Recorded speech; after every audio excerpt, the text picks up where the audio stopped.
Good morning students.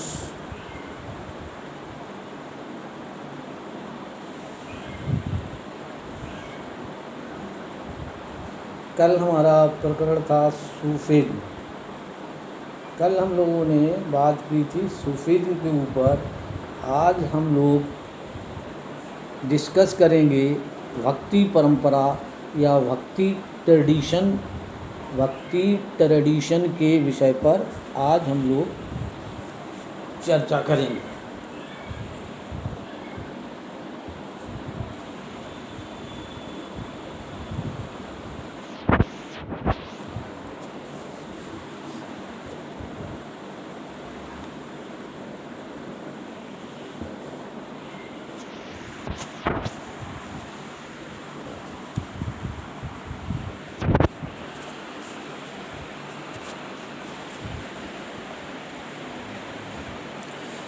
तो देखो, religious believe, conduct एवं गंगा जमुनी वनावट, यहाँ से हम भक्ति ट्रेडिशन को प्रारंभ करना चाहेंगे।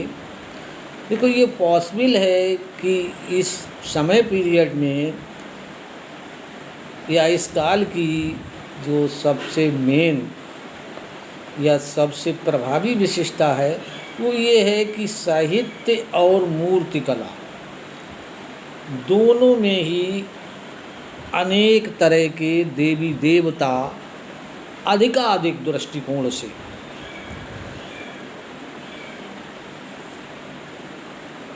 हमें देखने को मिलते हैं।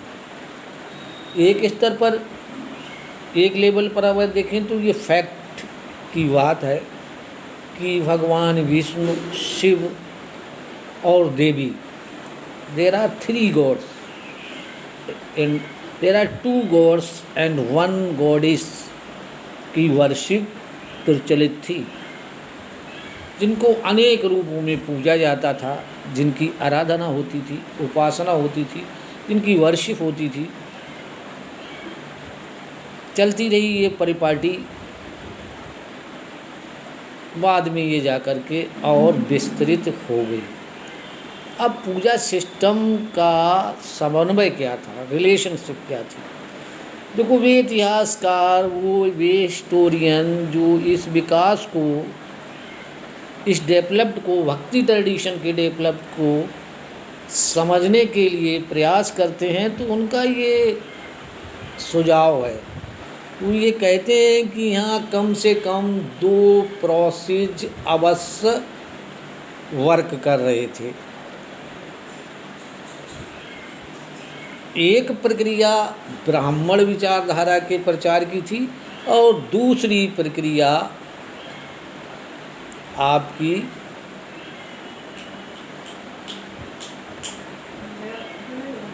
भक्ति परंपरा या सूफीज़्म परंपरा की थी। तो जो ब्राह्मण विचारधारा थी उसके अंतर्गत जो पौराणिक ग्रंथ थे उनकी रचना, उनका कंपोज, उनका परिरक्षण होता था, और वे ग्रंथ जो थे सरल संस्कृत भाषा में या छंदों में लिखे जाते थे। जो वैदिक विद्या से विहीन स्त्रियां होती थीं या शूद्र होते थे वो भी ग्राह्य थे, मान्य थे। इसी काल की एक अन्य प्रक्रिया दूसरी थी। वो प्रक्रिया ये थी कि स्त्री, शूद्रों व अन्य सामाजिक वर्गों की आस्थाओं और आचरणों को ब्राह्मणों द्वारा स्वीकृत दी गई थी। एक नया रूप प्रदान भी किया गया था। अनेक समाजशास्त्रियों का ये मानना है कि समूचे सब कॉन्टिनेंट में, पूर्ण टोटल कॉन्टिनेंट, सम कॉन्टिनेंट यानी कि भारतीय उपमहाद्वीप में अनेक many religious thinkings and systems, great Sanskrit, पौराणिक परिपाटी तथा लघु परंपरा के बीच ये कंटिन्यूअसली डिबेट होने का एक नतीजा था भक्तिज। इस प्रोसेस को का जो सबसे बेहतरीन उदाहरण है वो आपका उड़ीसा का पुरी का मंदिर है, जहाँ मुख्य देवता को 12वीं सदी में तक आते आते, जो पुरी उड़ीसा में मंदिर बना हुआ है, 12वीं सदी में आते आते जो वहाँ के मुख्य देवता थे उनको जगन्नाथ करके संबोधित किया जाने लगा। और जगन्नाथ का आप जानते हो, जग के स्वामी अर्थात संपूर्ण विश्व के स्वामी को जगन्नाथ कहते हैं। और ये एक विष्णु के रूप में प्रस्तुत किया गया पहला भारत में नमूना दृष्टिगोचर होता है। अब हम दूसरा अगर प्रकरण देखें तो भेद और संघर्ष, यानी कि डिफरेंशिएट एंड स्ट्रगल, ये क्या था, इसके बारे में अगर हम चर्चा करें तो मोस्टली देवी की आराधना जो सिस्टम था उसको तांत्रिक नाम से जाना जाता था। तांत्रिक नाम से जाना जाता। तांत्रिक जो वर्शिप की सिस्टम थी उपमहाद्वीप सब कॉन्टिनेंट में कई भागों में प्रचलित थी, कई भागों में मिलती थी। इसके अंतर्गत स्त्री और पुरुष दोनों ही शामिल हो सकते थे। इसके अतिरिक्त कर्मकांडीय संदर्भ में भी वर्ग और वर्ण के विभेद की अवहेलना की जाती थी। हम इस सिस्टम के जो थिंकिंग में हैं वो शैव और बौद्ध दर्शन में भी देख सकते हैं। शैव दर्शन और बौद्ध थियोलॉजी में भी हमको प्राप्त होते हैं, या उन्होंने भी इसको प्राप्त किया। स्पेशली सब कॉन्टिनेंट के ईस्ट एंड नॉर्थ साउथ के भागों में आगामी कई सदियों तक इन pool all the beliefs and कंडक्टों का जो वर्गीकरण किया गया, क्लासिफिकेशन किया गया, वो हिंदू के रूप में प्रकट हुआ। यदि हम वैदिक और पौराणिक परंपरा के बीच तुलना करें तो हम ये डिफरेंशिएट अधिक रूप से स्पष्ट कर सकते हैं। देखिए, वैदिक देवकुल में 3 देवता थे, अग्नि, सोम और इंद्र जैसे देवता इस काल में आते आते पूरी तरह गौड़ हो गए। गौड़ का मतलब इनका निगलिलेशन कम हो गया, महत्व कम हो गया, और साहित्य व मूर्ति कला दोनों में ही उनका निरूपण नहीं दिखता था। हालांकि वैदिक मंत्रों में विश्व और शिव, विष्णु और शिव और देवी की झलक मिलती थी। इसकी तुलना इनके विशद पौराणिक मिथकों में कदाप नहीं किया जा सकता है। इसमें कोई आश्चर्य की बात नहीं है कि कभी संघर्ष की स्थिति भी पैदा हो जाती थी, और वैदिक प्रपाटी के प्रशासक उन सभी आचारों की निंदा करते थे जो ईश्वर की उपासना के लिए मंत्रों के उच्चारण के साथ यज्ञों के संपादन से परे थे। इसके उलट इसके वाइस वर्सा क्या था, वे लोग जो तांत्रिक आराधना में लगे हुए थे और वैदिक सत्ता की अवहेलना करते थे, नहीं मानते थे, उसके अलावा भक्त अपने इष्ट देव विष्णु या शिव को भी कई बार सर्वोच्च स्थान पर स्थापित करते थे। अन्य परंपराओं को जैसे देखें, बौद्ध और जैन धर्म से भी इनके संबंध जनरली टेंशन पूर्ण हो जाते थे, स्ट्रगल हो जाते थे। यद्यपि आल्दो ये सही है कि द्वंद्व कम दिखाई पड़ते थे, लेकिन द्वंद्व होते थे। भक्ति परंपरा को हम इसी संदर्भ में रखकर देखना चाहते हैं। हम जिस काल विशेष पर गौर कर रहे हैं उससे पहले अबाउट 1000 ईयर्स एगो भक्तिपूर्ण उपासना की प्रॉपर्टी हमारे सब कॉन्टेंट में रही है। इस समय भक्ति प्रदर्शन में मंदिरों में इष्ट देव की आराधना से लेकर उपासकों का प्रेमाभाव अथवा उनका तल्लीन होना दिखाई पड़ता है। भक्ति रचनाओं का उच्चारण अथवा गाया गया जाना इस उपासना पद्धति का एक अंश था। वैष्णव और शैव संप्रदायों पर ये कथन विशेष रूप से लागू होता है। अब हम आज चलते हैं, देखते हैं कि हमारी उपासना की, हमारी जो वर्शिप की पोइट्स हैं, कविताएं हैं, वो प्रारंभिक भक्ति परंपरा से कैसे समन्वित हुई थी। आराधना के यानी कि वर्शिप के अगर हम टाइप्स के सीरियल के डेवलपमेंट को देखें तो बहुत बार हमें संत कवि ऐसे नेता के रूप में भी मिलते हैं जिनके आसपास भक्तजनों के एक पूरे समुदाय का गठन हो जाया करता था और जिनके बीच बिचौलिए बहुत महत्वपूर्ण कार्य करते थे, जो मध्यस्थ मीडिएटर का काम करते थे। ठीक है, तथापि इन परंपराओं ने स्त्रियों और निम्न वर्णों को भी अपनी मान्यता प्रदान की थी, स्थान दिया था भक्ति परंपरा के अंदर। कई उदाहरण हम आगे बताएंगे। एक और इसकी विशेषता है, इसकी मेरिट है, डाइवर्सिटी। अगर हम दूसरे लेवल पर देखें तो रिलीजियस के हिस्टोरियन भक्ति परंपरा को दो मुख्य भागों में बांटते हैं, एक सगुण और दूसरा निर्गुण। Very very important this point. अगर हम दूसरे नज़रिए के देखें, दूसरे लेवल पर जाकर के विद्वान जो होते हैं हिस्टोरियन, वो भक्ति ट्रेडिशन को दो मेन पार्ट्स में डिवाइड करते हैं, एक सगुण, दूसरा निर्गुण। सगुण का मतलब विशेषण सहित और निर्गुण का मतलब विशेषण रहित। ये तो छोटी बात भी।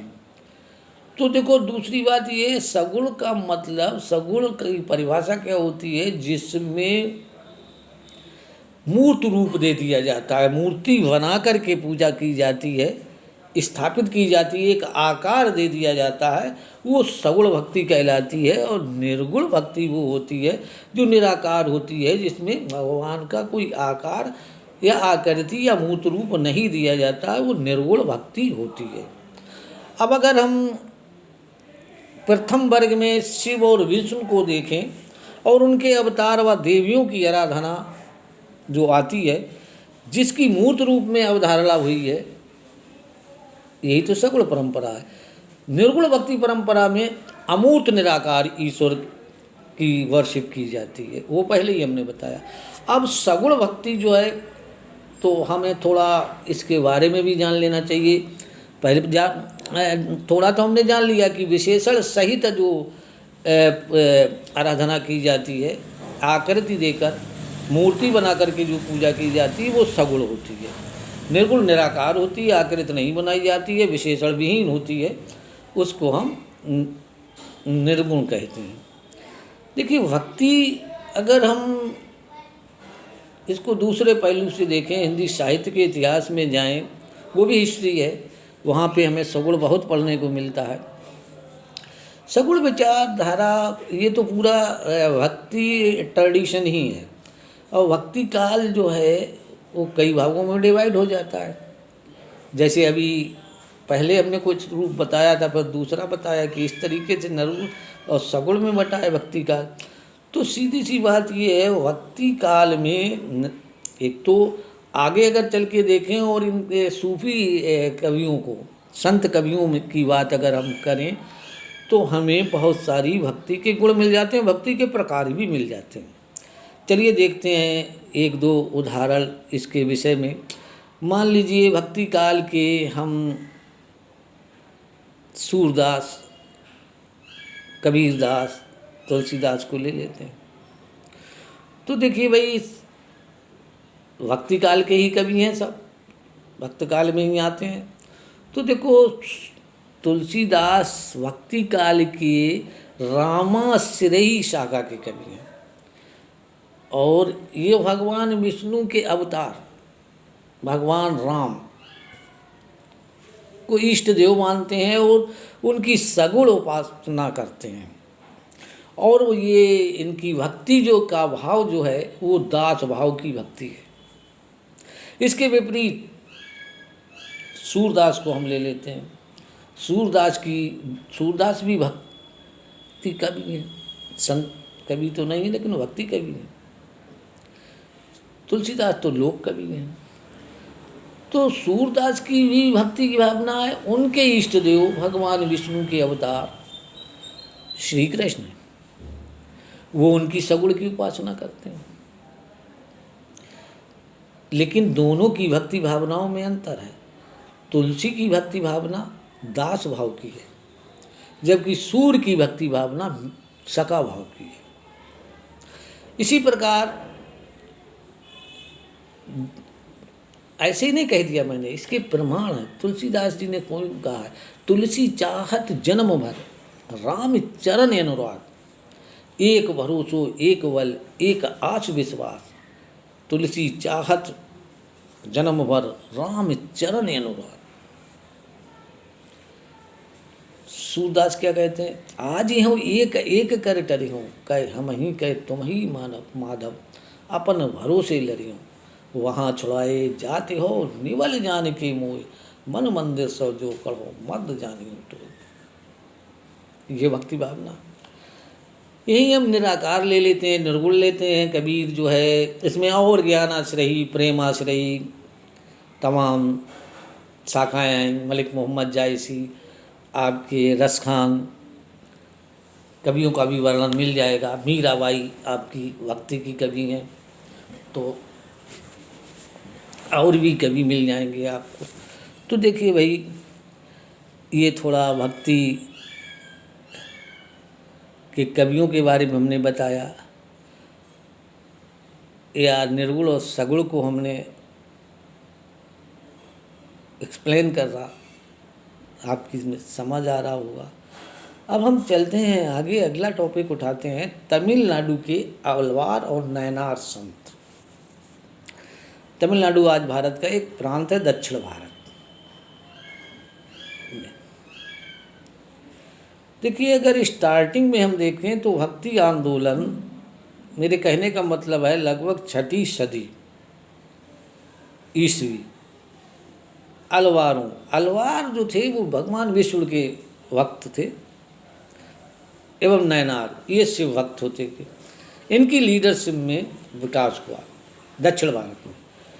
एक स्थान से ये दूसरे स्थान पर भ्रमण करते थे, घूमते थे, और तमिल में अपने इष्ट देव की ये प्रेयर करते थे, स्तुति करते थे, भजन गाते थे। ये अपनी जो यात्राएं थीं उनके दौरान अलवार और नयनार संतों ने कुछ पावन स्थलों को अपने इष्ट देव के निवास स्थल घोषित किए। इन्हीं स्थलों पर बाद में जाके बड़े विशाल भगवान विष्णु और शिव के मंदिरों का निर्माण हो गया, और वे आज तीर्थ स्थल बन गए। संत कवियों के भजनों को इन मंदिरों में, संत कवियों के भजन जो होते थे इन मंदिरों में समय समय पर गाए जाने लगे। जब कोई कार्यक्रम प्रोग्राम होते थे गाए जाते थे, और साथ ही इन संतों की प्रतिमा की पूजा भी प्रचलित हो गई। अलवार और नयनार, अलवार समझ गए कि विष्णु भक्त हैं, ये चीज़ याद करनी है। नयनार शिव के भक्त होते हैं, और ये दक्षिण भारत की बात चल रही है, भक्तिज्म जो ट्रेडिशन है। अगला हमारा है इसी में, जात के प्रति इनका क्या दृष्टिकोण था, इन संत कवियों का या इन परंपराओं का, इन ट्रेडिशन था अलवार एवं नयनार का। तो देखिए, सम हिस्टोरियन का ऐसा कहना है कि अलवार और नयनार संतों ने जाति प्रथा व ब्राह्मणों की जो सॉवरेनिटी थी उसका जबरदस्त विरोध किया, उसके खिलाफ आवाज़ उठाई, जात प्रथा का भी विरोध किया। कबीर ने तो एक मतलब उत्तर भारत में अब आ जाए, कबीर से एक उदाहरण दे दें, जात वाद बूझे ना कोई, हरि को भजय सो हरि को कोई। प्रभुता के विरोध में इन्होंने आवाज़ उठाई, विरोध किया, और कुछ ने यहाँ तक ये बात, कुछ हद तक ये बात सही प्रतीत होती है कि विरोध किया गया होगा, परंतु भक्त संत विविध समुदायों से आए थे, जैसे उसमें ब्राह्मण भी थे। ऐसी बात नहीं थी कि संत कवियों में, भक्ति के कवियों में, संतों में ब्राह्मण नहीं मौजूद थे, ब्राह्मण भी मौजूद थे। विरोध भी हो रहा था, लेकिन ब्राह्मण भी मौजूद थे, शिल्पकार भी थे, उसमें पीजेंट्स किसान भी थे, और कुछ उसमें उन जातियों के भी लोग थे जो अप्रस्य माने जाते थे, अछूत माने जाते थे, जैसे संत रविदास जो मीराबाई के गुरु थे। अलवार और नैनार संतों की जो रचनाएं थीं वो वेद जितना इम्पोर्टेंट रखती थी, जितने चारों वेद, वेदों को हिंदू मैथोलॉजी में ईशवाणी, वर्ड्स ऑफ गॉड्स माना जाता है, जो संस्कृत में रचे गए थे। ऋग्वेद उसमें पहला ग्रंथ है, ऋग्वेद, आयुर्वेद, सामवेद और अथर्ववेद। अथर्ववेद सबका सबसे बाद में। ऋग्वेद का काल 1500 BC से 1000 BC के बीच माना जाता है, वो वैदिक काल का समय था। तो इस परंपरा को अलवार और नैनार संतों की रचनाओं ने परिपूर्ण बनाया और उन्हें वेदों जैसी इम्पोर्टेंस दी जाने लगी। फॉर एग्जाम्पल, अलवार संतों के एक मुख्य काव्य संकलन नल विरादिव्य प्रबंधम,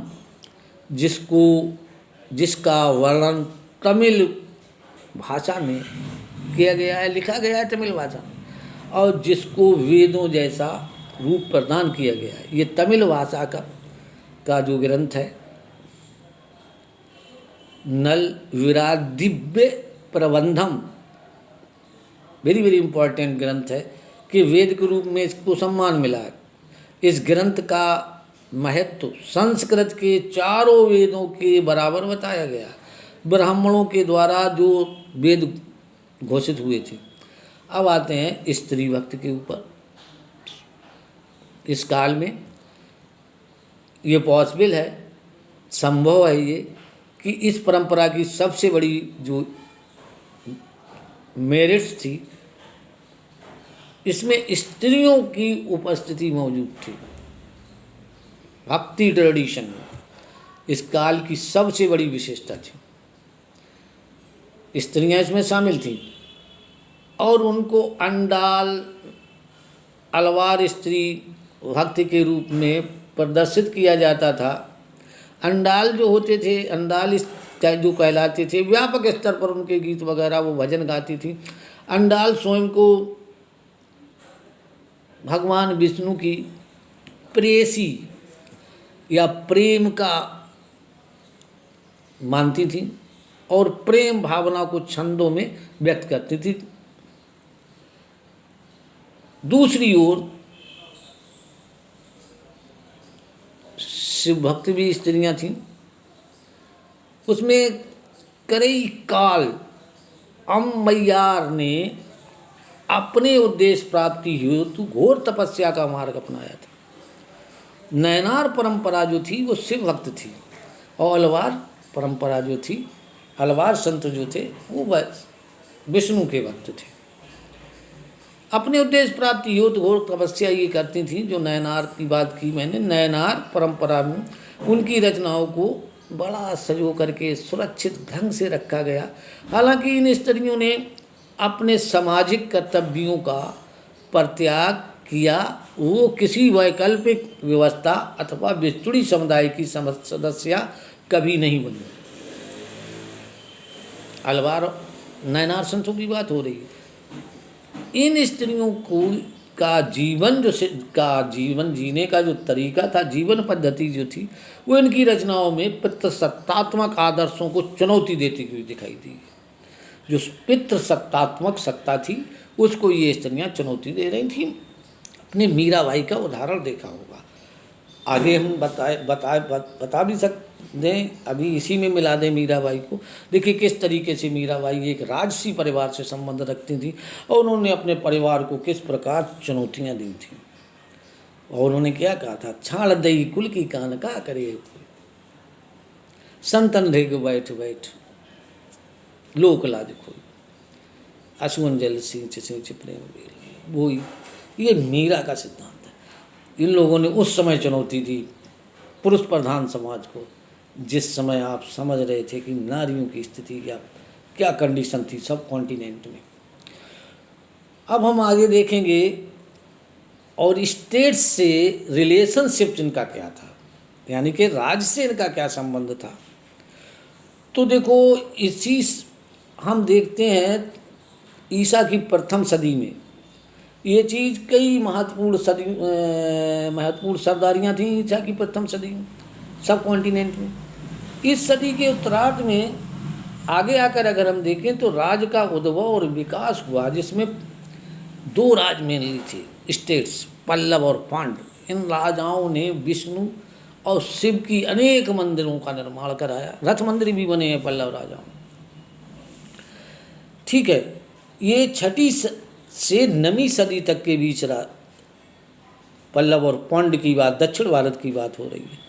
हालांकि बौद्ध और जैन धर्म जो थे इस क्षेत्र में कई सदियों से पहले से ही मौजूद थे। ईसा की 6वीं सदी पूर्व में इनका उत्थान हुआ था। हैं, उन्हें व्यापारी व शिल्पियों का समर्थन जैन धर्म और बौद्ध धर्म को हासिल था और राजकीय संरक्षण भी और अनुदान भी कभी कदा मिल जाया करता था।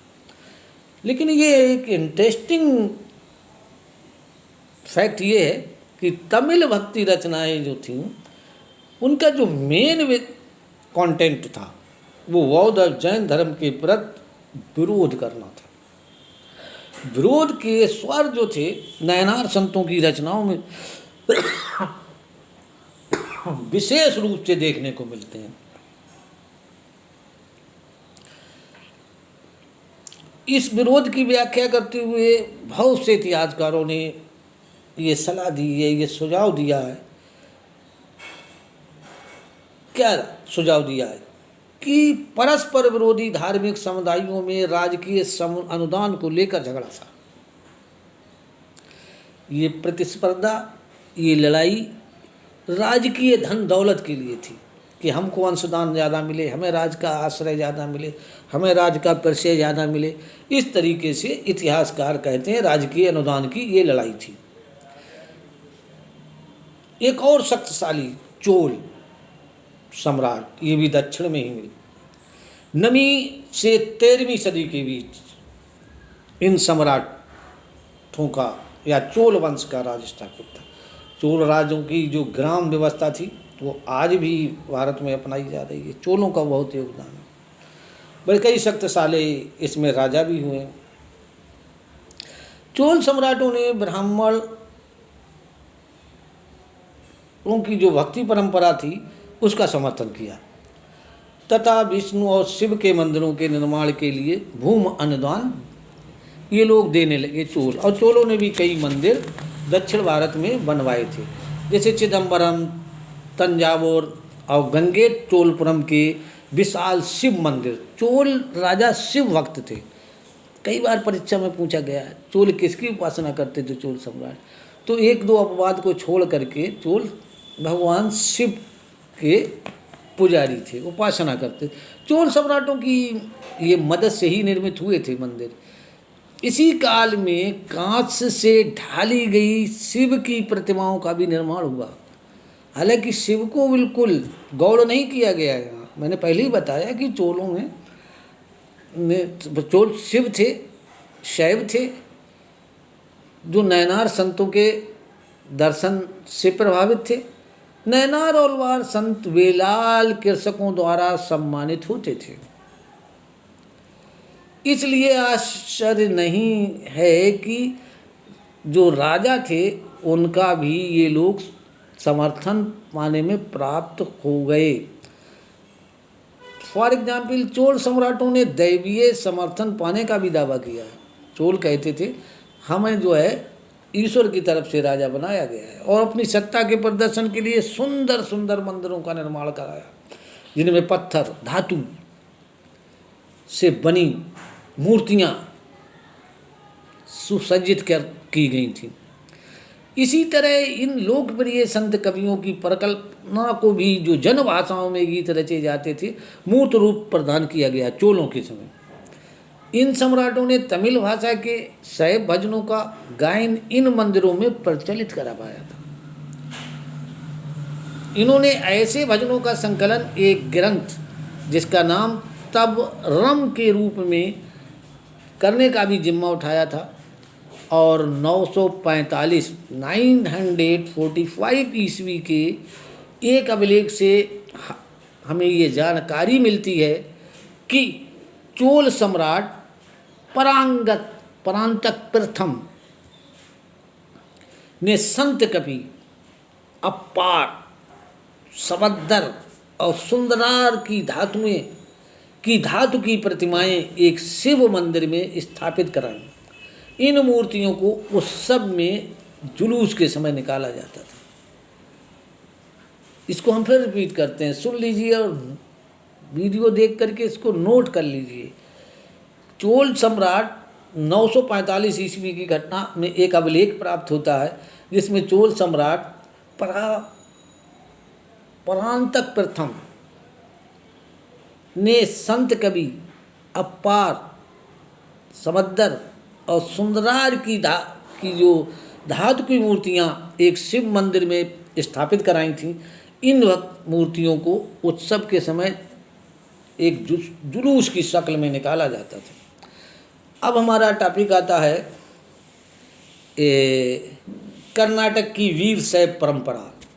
It is very very important प्रकरण भक्ति धारा में, आज के परिदृश्य में, आपकी आगामी परीक्षा की दृष्टि से जो 2021 में संपन्न होगी उसकी दृष्टि से कर्नाटक की वीर शैव परंपरा वेरी वेरी इम्पोर्टेंट है।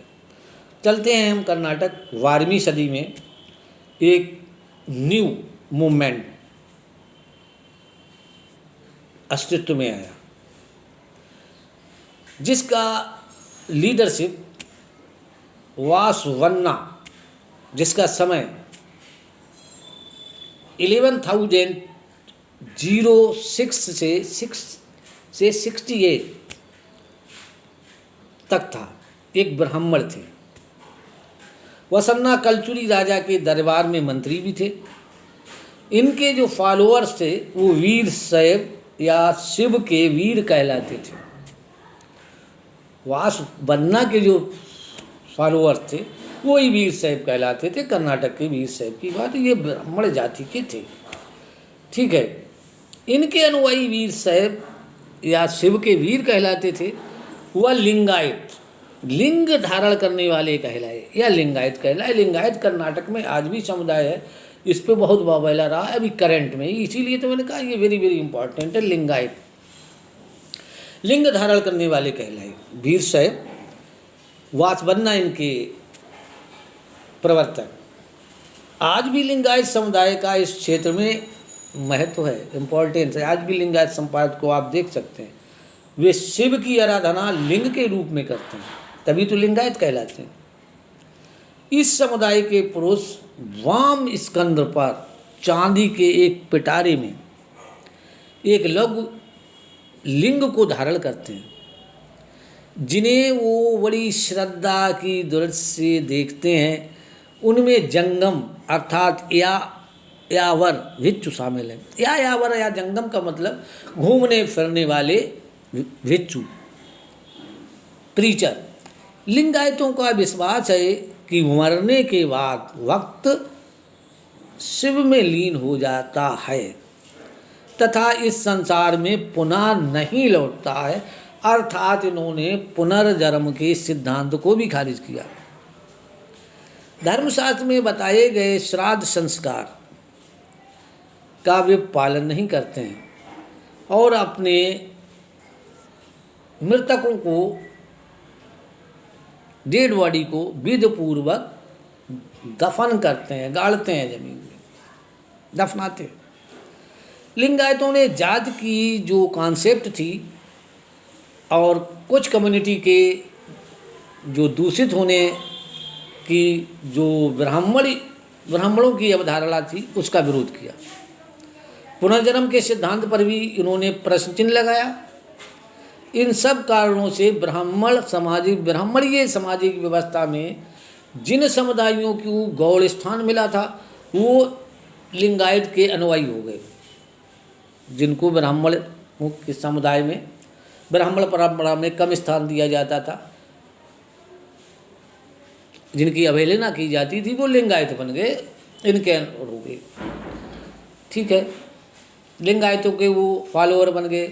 धर्मशास्त्रों में जिन आचारों को अस्वीकार किया गया था, जैसे वैक्स विवाह और विधवा पुनर्विवाह, लिंगायतों उन्होंने मान्यता प्रदान कर दी।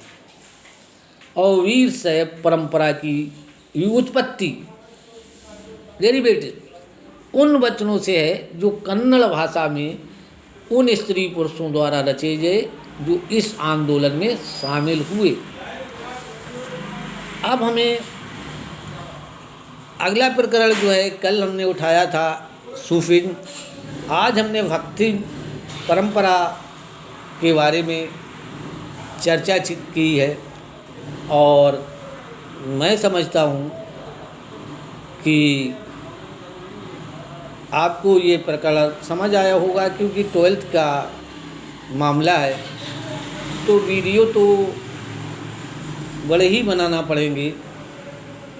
अब जो है कंटिन्यूसली आपसे हमारा अनुरोध है कि हमारे वीडियो अवश्य खोल के पढ़ें, उन्हें देखें और देख करके समझें, अपनी नोट बुक बनाएं।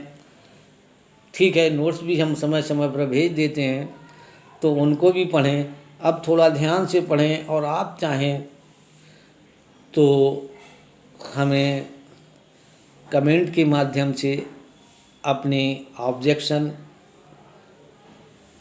या अपनी समस्याओं का निराकरण कराने के लिए भी कह सकते हैं। तो भक्ति सूफिज्म ट्रेडिशन 2 प्रकरण मैंने 2 लेक्चर में कवर करने का प्रयास किया। और भी अगर इसमें कोई चीज़ आप पुस्तकें खोल करके देखना, अगर कोई चीज़ इसमें छूटती हुई आपको दिखाई देती है तो हमें बताना, तो हम उसको पूरा कर देंगे। और हम ये प्रयास कर रहे हैं कि आज का प्रकरण यहीं पर हम समाप्त कर दें और कल मैं आपके लिए अगला कोई वीडियो अगले लेसन में अपलोड करेंगे।